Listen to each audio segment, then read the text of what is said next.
Hello friends, I am Anthony from Kids Class channel and today I am discuss about history chapter second nationalism in India। तो आज हम लोग देखेंगे कि nationalism in India कैसे हुआ। So let's continue our chapter। Hello friends, so we are started with introduction of chapter second। तो जैसा कि हम लोगों ने देख लिया था कि बाल्कन्स रीजन डिसइंटीग्रेट हो रहे थे और जो बड़ी पावर्स थी वो उनको कैप्चर करना चाहती थी।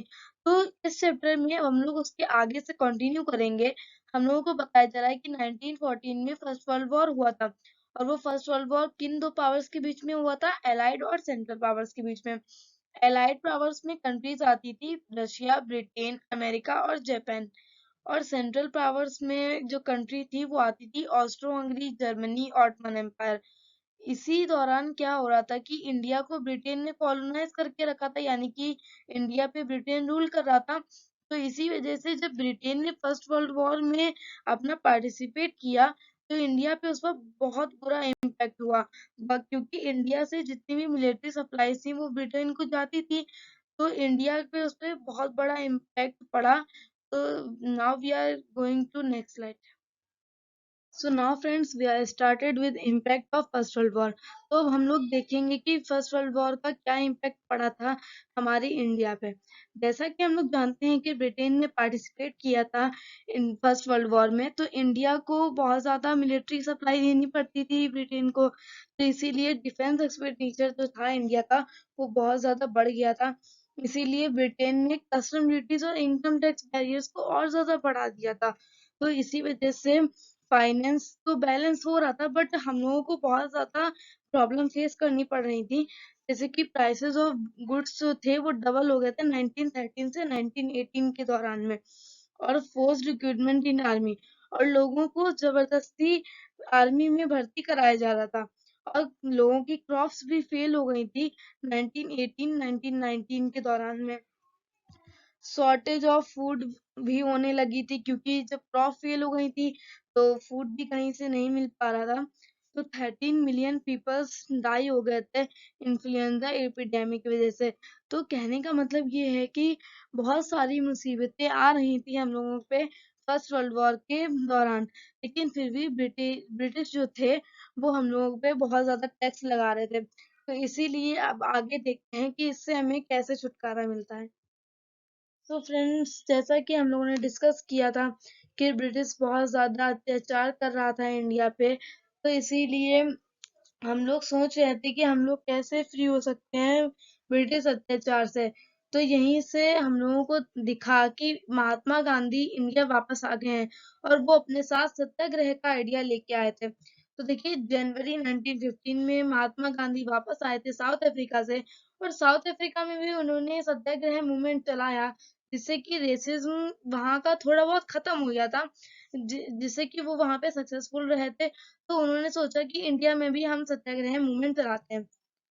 तो जब उन्होंने ये सोचा कि सत्याग्रह मूवमेंट चलाते हैं, तो उन्होंने कहा कि सत्याग्रह मूवमेंट हम लोग ऐसे चलाएंगे कि जिससे हमें ना कोई वेपन्स का यूज करना पड़े, और हम लोग सच्चाई के मार्ग पे चल के और बहुत ही पीसफुल मैनर में सत्याग्रह को आंदोलन को चलाएंगे। तो 1906 में क्या होता है कि सत्याग्रह मूवमेंट साउथ अफ्रीका में महात्मा गांधी चलाते थे, तो वहां पे वो सक्सेसफुल हो गए। तो गांधी जी ने सोचा कि हम लोग इंडिया में भी सत्याग्रह मूवमेंट चलाते हैं। तो 1917 में उन्होंने दो आंदोलन किए और 1918 में भी एक आंदोलन किया। तो देखिए, 1917 में उन्होंने ठीक चंपारण बिहार और खेड़ा डिस्ट्रिक्ट ऑफ गुजरात में भी किया आंदोलन, और फिर उसके बाद 1918 में भी उन्होंने अहमदाबाद गुजरात में भी 1918 में सत्याग्रह मूवमेंट किया। तो इसके बारे में डिटेल में पढ़ने के लिए हम लोग नेक्स्ट स्लाइड पे चलते हैं। So friends, now we are discuss about Satyagraha movement in Champaran Bihar. तो हम लोग देखेंगे कि चंपारण बिहार में कैसे सत्याग्रह मूवमेंट हुआ था। तो देखिए, पहले हम लोग देखते हैं कि किस सन में हुआ था ये। 1917 में चंपारण बिहार में ये सत्याग्रह मूवमेंट हुआ था, बिकॉज ब्रिटिशर जो थे वो फार्मर्स को बहुत ज्यादा लोड कर रहे थे कि उनको इंडिगो फार्मिंग ही करनी है, और वो उनको बहुत कम वेजेस देते थे। और वजह ये थी फार्मर्स के दुखी होने की कि जब वो इंडिगो फार्मिंग करते थे तो उनकी जो फील्ड्स थी वो बैरन हो जाती थी, यानी कि उस पे वो अब उपजाऊ नहीं रही हैं, उस पे अब कोई भी खेती नहीं हो सकती है।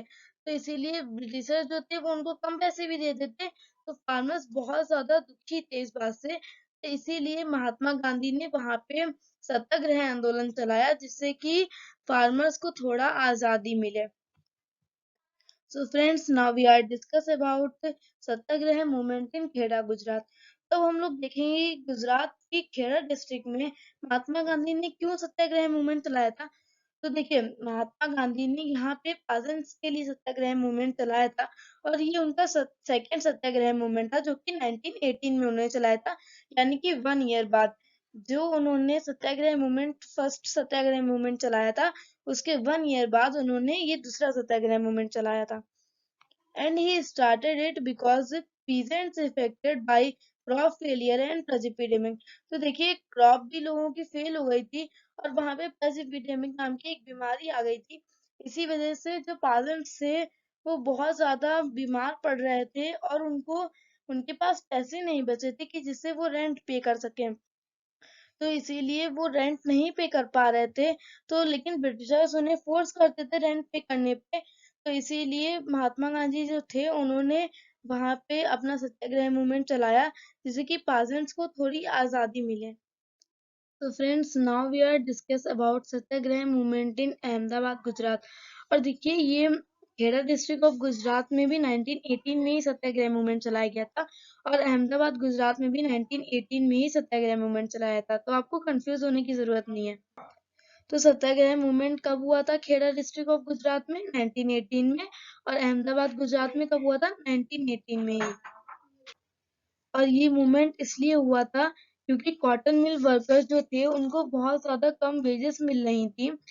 तो this was occur for the support of workers, Gandhi ji demand to increase in wages. ये इसीलिए हुआ था सत्याग्रह मूवमेंट क्योंकि लोगों को बहुत ज्यादा कम वेजेस मिल रही थी। तो वर्कर्स गांधी जी से बोल रहे थे कि आप कुछ कीजिए। तो गांधी जी ने सत्याग्रह मूवमेंट चलाया क्यों, जिससे कि वेजेस में कुछ इंक्रीजमेंट हो और लोगों को कुछ आराम मिल सके। The prices of goods were increases, so workers were demanding for more wages। जब देखिए प्राइसेस ऑफ गुड्स इंक्रीज हो रहे थे, तो लोगों को भी अपने सामान खरीदने के लिए ज्यादा पैसे चाहिए होंगे।